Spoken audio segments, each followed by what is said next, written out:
Hi, my name is Malcolm Connell, and I am, a resident of Earl's Court. I've lived here for many, many years. My parents first lived in South Kensington, and so I moved from South Kensington down to Earl's Court, Redcliffe Gardens, and I've lived there. We've lived there since the 70s, probably about 1975, something like that.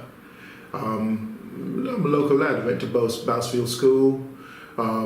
My son also went to Bousfield School, and I'm kind of as Earl's Court as a stick of Brighton Rock. So anyway, what can I tell you? I started off life. So I'm a singer. I'm a professional singer. I'm a vocal coach. I've also dabbled in artist management, and I started off my sort of career as a chorister. So when I was a kid, small boy, around about 2 or 3, my parents sent me and my brother to Barbados. We lived in Barbados for a while, and whilst I was there, I started singing in the choir at St. Paul's Cathedral, which is the main cathedral in Barbados, in Bridgetown.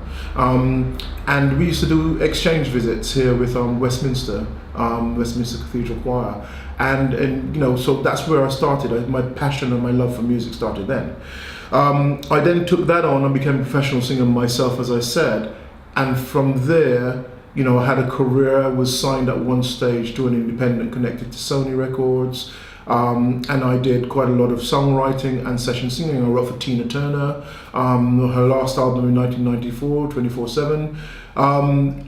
And then I went on and developed a vocal coaching business where I coached various young artists who are out there right now, actually. And one of them that I came in contact with in 2006 was Orisha Williams, and he is of the UK boy band JLS, who they were the runners-up on X Factor in 2008. Story started with him, and it connects to Earl's Court because we started working together in around 2007. I was his vocal coach, his personal vocal coach, and we decided to create a boy band to support him because he didn't feel that he was quite ready to go out there as a solo artist, but he wanted to go out and do something. So we felt that it would be good if he put a group together.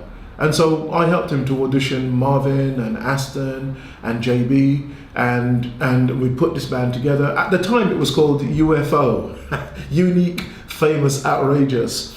And they went on for a year or so, trying then to break into the industry, but they weren't having much success. And then one day Orisha called me and he said, look, I've been really thinking about this, and I really feel like we need to make a move, we need to do something. And there's a show called X Factor, and I think that we should probably go on it. And I said to him, look, you've been trying for a while, and if you feel that's the way to go, then, trust your judgment, trust your wisdom, go for it. So they decided, and they went, and I remember the whole stages when they did all the auditions and stuff like that, and every time they were calling me and showing me, sending me photos and all that sort of stuff, you know what I mean? And so I stayed with them through that whole journey. I would be their sort of like point man who would be watching the television every Saturday, telling them how they were doing, telling them how I felt they'd gone through the show, what they needed to change, upgrade, do. That was my thing. And we really kind of worked well together. And of course, the rest is history. They became runners-up on that show to Alexander Burke at that time in 2008, I think it was.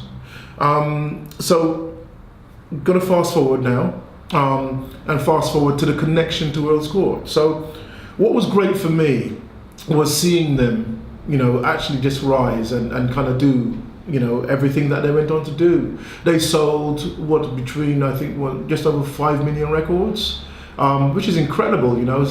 That's an Earl's Court story. It started here and they ended with 5 million records, and then I got the real joy, the real pleasure of and the honor of being invited to Earl's Court Exhibition Centre in 2010 to see them receive 2 Brit Awards. The first award I think was for Best Newcomers, and the second one I think was for Best Single.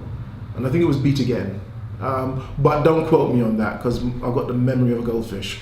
So yeah, that was it. That was the journey that started off in Earl's Court ended up back in Earl's Court, and I really thought that was an incredible journey for them and for me, and to see how things can actually kind of like, they always say from little acorns, but just that journey from that one young man with his ambition to how they actually took over the whole entire UK.